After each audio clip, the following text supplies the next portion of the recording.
Hello student, welcome to my channel सरमन lecturer. आज हम आपको बताएंगे क्लास 10 सामाजिक विज्ञान के जितने भी महत्वपूर्ण बहुविकल्पीय प्रश्न हैं सिर्फ एक वीडियो में। अगर आप इस वीडियो को देखोगे तो आपका सामाजिक विज्ञान में जितने भी बहुविकल्पीय प्रश्न हैं आपका कंप्लीट हो जाएगा और इससे बाहर बोर्ड परीक्षा में कुछ नहीं आएगा। तो इस वीडियो को लास्ट तक देखना, क्योंकि जितने भी ऑब्जेक्टिव क्वेश्चन बहुविकल्पीय प्रश्न बताए जाएंगे ये 100% बोर्ड परीक्षा में आएगा।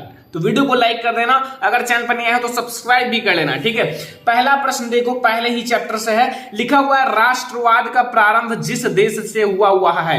मतलब जो राष्ट्रवाद है उसका प्रारंभ किस देश से हुआ है। ऑप्शन नंबर का हमारे पास है जर्मनी, खा है इटली, गा है आपका फ्रांस, घा है इंग्लैंड। देखो जो राष्ट्रवाद है उसका प्रारंभ किस देश से हुआ है सभी स्टूडेंट को पता होगा, क्योंकि मैंने पहला चैप्टर ऑलरेडी पढ़ा रखा है, ठीक है। तो राष्ट्रवाद का प्रारंभ जो है वो किस देश से हुआ, फ्रांस से हुआ है। किस देश से, फ्रांस से। याद रखना, क्योंकि सारे क्वेश्चन जो हैं बहुत ही ज्यादा इंपॉर्टेंट है। इसमें जितने क्वेश्चन है वो बहुत ज्यादा इंपॉर्टेंट है, वही क्वेश्चन मैंने सिलेक्ट किया है, इसलिए आप लोग पूरा क्वेश्चन नोट कर लेना, याद कर लेना, ठीक है। चलो अब हम लोग देखते हैं सेकंड नंबर क्वेश्चन, जो बोर्ड एग्जाम के लिए बहुत ही ज्यादा इंपॉर्टेंट है। दूसरा क्वेश्चन है कि जर्मनी का एकीकरण का श्रेय इनमें से किसे दिया जाता है। तो जर्मनी का जो एकीकरण का श्रेय है इनमें से किसे दिया जाता है। ऑप्शन नंबर का है ऑटोमान बिस्मार्क को, का है काइजर विलियम प्रथम को, एंड गा है हमारे पास हिटलर को, एंड गा हमारे पास है मैथ्सनी को, ठीक है। तो इसमें से हमारा राइट आंसर क्या होगा, आई होप कि आप लोगों को पता होगा, क्योंकि मैंने आप लोगों को जर्मनी का एकीकरण और इटली का एकीकरण दोनों को पढ़ा रखा है, ठीक है। तो जर्मनी का जो एकीकरण हुआ था उनका मतलब एकीकरण का श्रेय इनमें से किसे दिया जाता है, तो वो है ऑटोमान बिस्मार्क, ठीक है। कहीं कहीं केवल बिस्मार्क भी लिखा रहता है, तो आप लोग याद रखना, ओके। अगला क्वेश्चन देखते हैं। अगला क्वेश्चन हमारा इटली का एकीकरण किसके नेतृत्व में किया गया। जो इटली का एकीकरण हुआ है वो किसके नेतृत्व में किया गया। का है ज्यूसेppe गैरिबाल्डी, खा है ऑटोमान बिस्मार्क, गा है नेपोलियन, एंड घा है विलियम प्रथम। तो यहां आप लोगों को इसका राइट आंसर पता होगा, क्योंकि बहुत ही ज्यादा इंपॉर्टेंट ये सारे क्वेश्चंस हैं जो मैं आप लोगों को बता रहा हूं। तो इसका राइट आंसर क्या होगा, इसका राइट आंसर होगा ज्यूसेppe गैरिबाल्डी या फिर गैरिबाल्डी, याद रखना है, ठीक है। ये आप लोगों के लिए बहुत ज्यादा इंपॉर्टेंट क्वेश्चन है, तो ये सारा क्वेश्चन आप लोगों को याद रखना है, ठीक है। देखो हमारा क्वेश्चन नंबर 4 है, जो कि आप लोगों का है कि महात्मा गांधी दक्षिण अफ्रीका से वापस कब लौटे। जो महात्मा गांधी जी हैं वो दक्षिण अफ्रीका से वापस कब लौटे। ऑप्शन नंबर का हमारे पास है 1914 ईस्वी, खा है 1915 ईस्वी, एंड गा है हमारे पास 1918 ईस्वी, एंड गा है 1919 ईस्वी। तो महात्मा गांधी जो है वो दक्षिण अफ्रीका से वापस कब लौटे, तो इसका राइट आंसर क्या होगा, इसका राइट आंसर है 1915 ईस्वी में। कब लौटे हैं, 1915 ईस्वी में। सभी को पता चल गया इस क्वेश्चन का आंसर, ठीक है। तो ये सारा क्वेश्चन आप लोगों को याद होना चाहिए, क्योंकि ये सारे बहुत ज्यादा इंपॉर्टेंट है। अगर आपको बोर्ड एग्जाम में 90% लाना है, सामाजिक विज्ञान में 90% 95% लाना है, तो फिर आप लोगों को मेहनत करना होगा। जितना मैं आप लोगों को बढ़ा रहा हूं वो सारा याद करो, लिखो, याद करो, नोट बनाओ, तभी आप लोग अच्छे मार्क्स लाओगे बोर्ड एग्जाम में, ठीक है। तो चलो हम लोग देखते हैं क्वेश्चन नंबर 5। क्वेश्चन नंबर 5 आप लोग देखो, क्वेश्चन नंबर 5 में क्या पूछ रहा है कि करो या मरो का नारा किसका था, या फिर करो या मरो का नारा किसने दिया था। आई होप कि आप लोगों को पता होगा। ऑप्शन नंबर का है सुभाष चंद्र बोस, खा है भगत सिंह, गा है चंद्रशेखर आजाद, घा है महात्मा गांधी। तो करो या मरो का नारा किसका था, आई होप कि आप लोगों को पता होगा। तो करो या मरो का नारा किसका था, महात्मा गांधी जी का। किसका था, महात्मा गांधी जी का। याद रखना, बहुत ही ज्यादा इंपॉर्टेंट ये सारे क्वेश्चन हैं बोर्ड एग्जाम के लिए। तो क्वेश्चन नंबर 5 भी आप लोगों को पता चल गया, बहुत ही ज्यादा इंपॉर्टेंट है। अब आते हैं क्वेश्चन नंबर 6 पर। देखो क्वेश्चन नंबर 6 में आप लोगों से पूछ रहा है कि महामंडी का प्रारंभ या फिर प्रारंभ किस वर्ष हुआ। जो महामंडी है उसका प्रारंभ किस वर्ष हुआ था। ऑप्शन नंबर का है 1919 में, खा है 1924 में, गा है 1929 में, घा है 1934 में, ठीक है।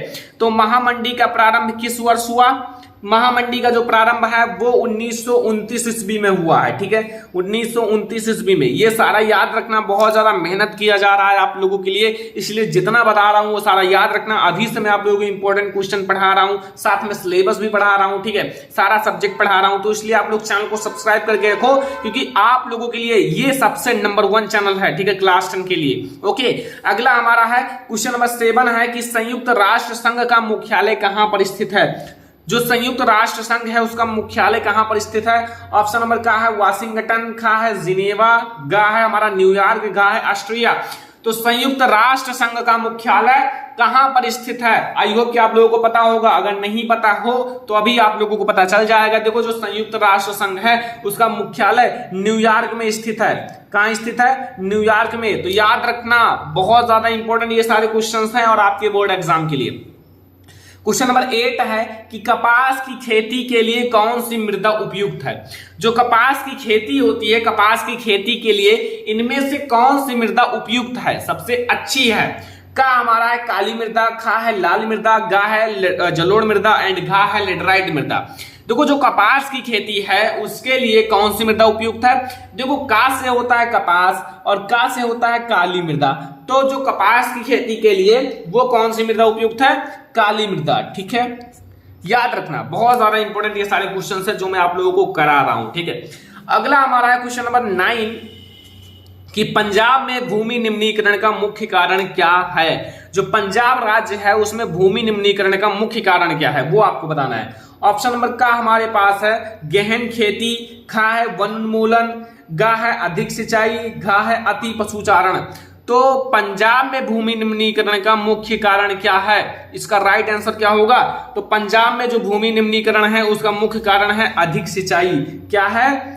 अधिक सिंचाई। याद रखना, बहुत ही ज्यादा इंपॉर्टेंट क्वेश्चन है, अधिक सिंचाई हमारा सही आंसर हो जाएगा। तो ये हमारा है क्वेश्चन नंबर 9 और आई होप कि आप लोगों को 9 क्वेश्चन तक बिल्कुल अच्छे से समझ में आ गया होगा। अब हम लोग देखते हैं क्वेश्चन नंबर 10।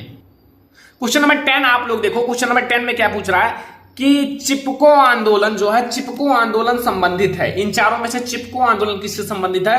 का है मृदा संरक्षण, खा है वन संरक्षण, गा है वायु संरक्षण, घा है जल संरक्षण।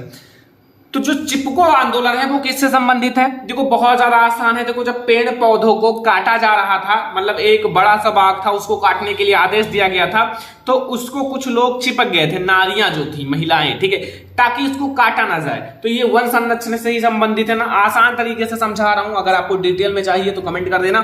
वन संरक्षण से संबंधित है चिपको आंदोलन, ये याद रखना। ठीक है, क्वेश्चन नंबर 11 है कि टिहरी बांध परियोजना किस राज्य में स्थित है? जो टिहरी बांध परियोजना है वो किस राज्य में स्थित है ये आप लोगों को बताना है। तो ऑप्शन नंबर का हमारे पास है पंजाब, खा है गुजरात, गा है उत्तराखंड, घा है मध्य प्रदेश। तो टिहरी बांध परियोजना इन चारों में से कहां स्थित है? सभी को पता होगा, अगर नहीं पता हो तो कोई दिक्कत नहीं, मैं आप लोगों को बता दूंगा। देखो टिहरी बांध परियोजना जो है वो उत्तराखंड में स्थित है। कहां स्थित है? उत्तराखंड में। याद रखना, ये सारे क्वेश्चंस आप लोगों से रिक्वेस्ट है, बोर्ड एग्जाम में अच्छे मार्क्स लाने हैं तो जितना मैं आपको पढ़ा रहा हूं वो याद रखना, नोट कर लेना, क्योंकि अगले बोर्ड एग्जाम में बहुत सारे स्टूडेंट यहां से बढ़कर 99 मार्क्स तक हिंदी में लाए हैं, 95 मार्क्स तक सामाजिक विज्ञान में लाए हैं। तो अब की बार आप लोगों को टॉपर बनना है, अपने माता पिता का नाम रोशन करना है, साथ में श्रवण लेक्चरर चैनल को भी आगे ले जाना है। ठीक है, ये याद रखना, आप लोग मेहनत करो जितना आप लोगों के पास शक्ति है। क्वेश्चन नंबर 12 है कि इनमें से कौन सी रबी फसल है? इन चारों में से कौन सी रबी फसल है? का है चावल, खा है चना या काला चना, गा है मोटे अनाज, घा है कपास। देखो जो इनमें से कौन सी रबी फसल है, रबी फसल को बताना है। तो रबी फसल आप लोग याद रखना, चना या फिर काला चना। क्या है? चना या फिर काला चना। ठीक है, याद रहेगा ना, कोई दिक्कत कोई कंफ्यूजन नहीं होगा, क्योंकि बहुत आसान से क्वेश्चन है, थोड़ा सा आप लोगों को मेहनत करना है। ठीक है, क्वेश्चन नंबर 13 पर आप लोग फोकस करो कि निम्नलिखित में से कौन सी एक रेशेदार फसल है?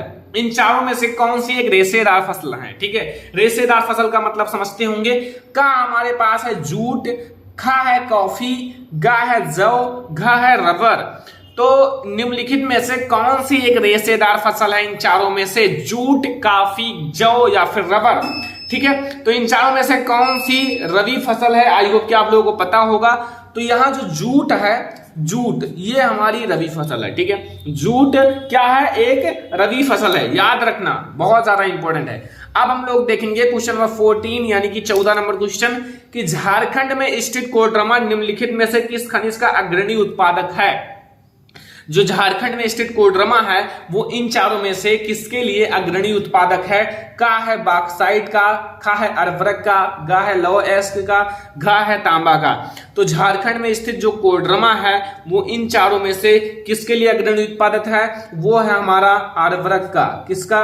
उर्वरक का। तो ये याद रखना, बहुत ज्यादा इंपॉर्टेंट क्वेश्चन है आप लोगों के बोर्ड एग्जाम के लिए, तो ये आप लोग याद रखना। ये हमारा क्वेश्चन नंबर 14 यानी कि 14 नंबर क्वेश्चन। अब हम लोग देखेंगे क्वेश्चन नंबर 15। ठीक है, क्वेश्चन नंबर 15 पर आप लोग फोकस करो कि निम्नलिखित में से कौन सा परिवहन साधन भारत में प्रमुख साधन है? निम्नलिखित में से कौन सा परिवहन साधन जो भारत में प्रमुख माना जाता है?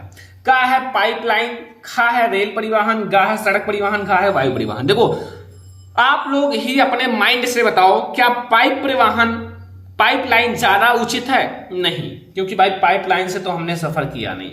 रेल परिवहन से मैंने किया है, लेकिन सबसे ज्यादा बताया गया, सबसे ज्यादा प्रमुख रेल परिवहन से आप डेली नहीं कर सकते हो। वायु परिवहन से मैंने अभी तक ज्यादा किया नहीं है। अब बताओ सबसे ज्यादा उचित क्या है? सड़क परिवहन। क्यों? क्योंकि सड़क परिवहन एक ऐसा परिवहन है जिसके द्वारा सभी लोगों का काम होता है। ठीक है, किसी चीज को लाना है, किसी चीज को ले जाना है, तो फिर सड़क परिवहन का ही उपयोग किया जाता है। और सड़क परिवहन कहीं पर भी बनाया जा सकता है, उबड़ खाबड़ स्थानों पर, कहीं पर भी। ठीक है, ये याद रखना। क्वेश्चन नंबर 16 है कि निम्नलिखित में से किसमें महिलाओं के लिए आरक्षण सुनिश्चित है? इन चारों में से किसमें महिलाओं के लिए आरक्षण सुनिश्चित है? का है विधानसभा में, खा है लोकसभा में, गा है राज्यसभा में, गा है पंचायती राज संस्थाओं में। तो इन चारों में से किसमें महिलाओं के लिए आरक्षण सुनिश्चित है? तो इसमें हमारा जो है वो है पंचायती राज संस्थाओं में। किसमें?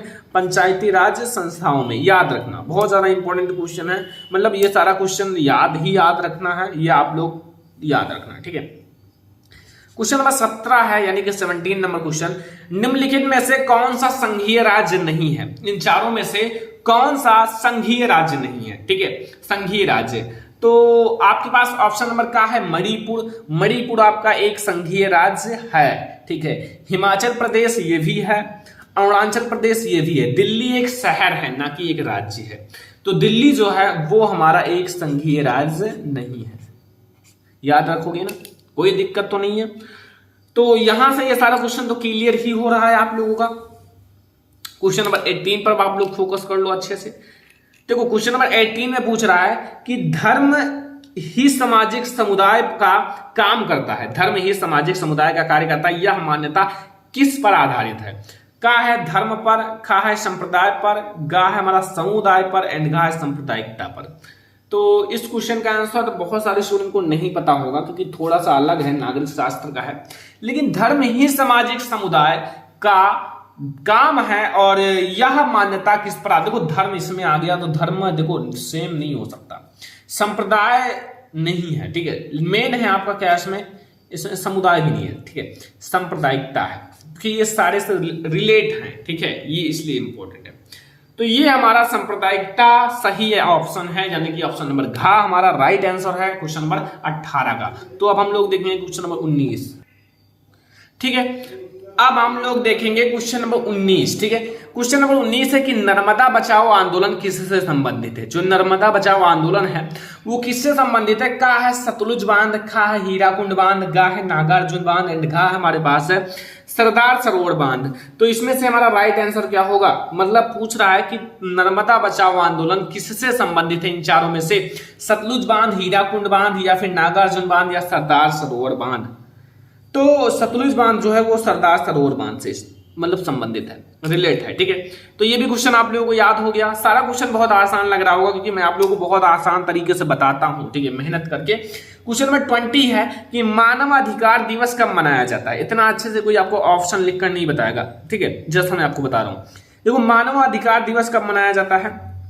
का है 10 दिसंबर को, खा है 5 सितंबर को, गा है 14 नवंबर को, घा है 15 अगस्त को। तो वो 15 अगस्त को तो मनाया नहीं जाता, क्योंकि 15 अगस्त को हम लोग 15 अगस्त मनाते हैं।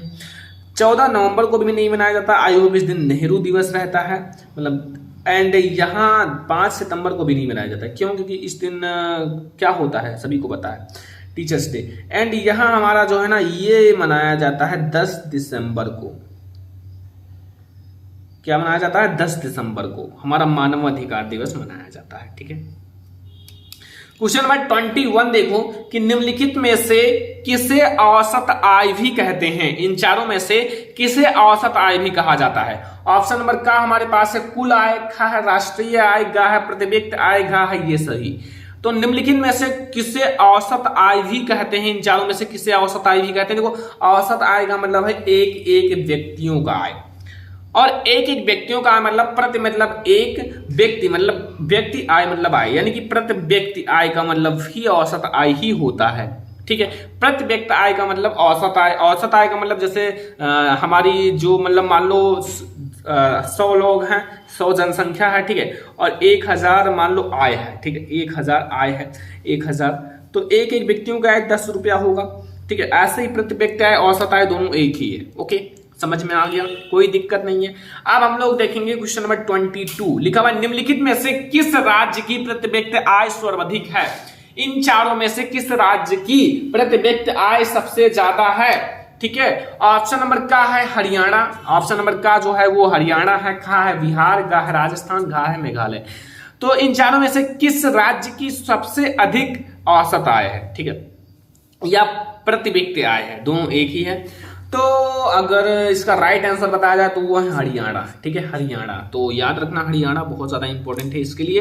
तो यहां से आपका सारा क्वेश्चन क्लियर हो रहा है। आई होप कि आप लोग नोट भी कर रहे होंगे साथ में, या फिर आप लोग बाद में भी नोट कर सकते हो, पहले समझ लो। ठीक है, निम्नलिखित में से किसे प्रच्छन्न रोजगार के नाम से भी जाना जाता है, मतलब प्रच्छन्न रोजगार के नाम से भी जाना जाता है, या फिर प्रच्छन्न रोजगार का दूसरा नाम क्या है ये भी कह सकते हो। अति रोजगार, खा है नियमित रोजगार, गा है अनियमित रोजगार, एंड घा हमारा है अल्प रोजगार। देखो जो हमारा प्रच्छन्न रोजगार है उसे हम लोग एक दूसरा नाम अल्प रोजगार के नाम से भी जानते हैं। देखो ये भी इंपॉर्टेंट है आपके बोर्ड एग्जाम के लिए। ठीक है, तो यहां से हमारा 23 नंबर क्वेश्चन तक कंप्लीट हो गया है। अब हम लोग देखेंगे 24 नंबर क्वेश्चन, जो बोर्ड एग्जाम के लिए बहुत ज्यादा इंपॉर्टेंट है। तो 24 नंबर क्वेश्चन आप लोग फोकस करो, क्या लिखा हुआ है। लिखा हुआ एक वस्तु का अधिकांशतः प्राकृतिक प्रक्रिया से उत्पादन कहा जाता है, मतलब प्राकृतिक प्रक्रियाओं के द्वारा जिसका ज्यादा से ज्यादा उत्पादन होता है वो हमारा प्राथमिक कहलाता है, या द्वितीयक कहलाता है, या तृतीयक कहलाता है, या इनमें से कोई नहीं। अभी सूचना प्रौद्योगिकी कहलाता है। देखो जो हमारा ज्यादा से ज्यादा प्राकृतिक के द्वारा कराया जाता है, उत्पादन होता है, वो हमारा प्राथमिक कहलाता है। प्रा से प्राथमिक और प्रा से प्राकृतिक। ठीक है, ये थोड़ा सा आप ट्रिक याद रखना। अगला हमारा है क्वेश्चन नंबर 25, वैश्वीकरण ने जीवन स्तर के सुधार में सहायता पहुंचाई है। का है सभी लोगों की, खा है विकसित देशों के लिए, गा है विकासशील देशों के लिए, घा है कोई नहीं, इनमें से कोई नहीं। तो जो हमारा वैश्वीकरण है वो विकसित देशों के लिए मतलब सहायता पहुंचाई है। ठीक है, तो यहां से आज मैंने आप लोगों को बताया है 25 मोस्ट इंपोर्टेंट ऑब्जेक्टिव क्वेश्चन। ठीक है, ये हमारा बहुविकल्पीय प्रश्न है या फिर ऑब्जेक्टिव क्वेश्चन है, जो बोर्ड एग्जाम में 100% पूछा जाएगा। बोर्ड एग्जाम के लिए बहुत ज्यादा इंपॉर्टेंट है, इसलिए आप लोग जितना मैंने बताया है उसको याद रखना है। ठीक है, इस सामाजिक विज्ञान के जितने भी महत्वपूर्ण बहुविकल्पीय प्रश्न है वो मैंने बता दिया। आई होप कि आपको वीडियो भी बहुत ही ज्यादा पसंद आया होगा। पसंद आया हो तो इस वीडियो को ज्यादा से ज्यादा लाइक करना, शेयर करना अपने फ्रेंड्स के साथ। अगर चैनल पर नए आए हो तो सब्सक्राइब कर लेना, अगर सभी सब्जेक्ट की तैयारी करना है। तो चलो फिर मिलते हैं नेक्स्ट इंपॉर्टेंट वीडियो में, तब तक के लिए धन्यवाद।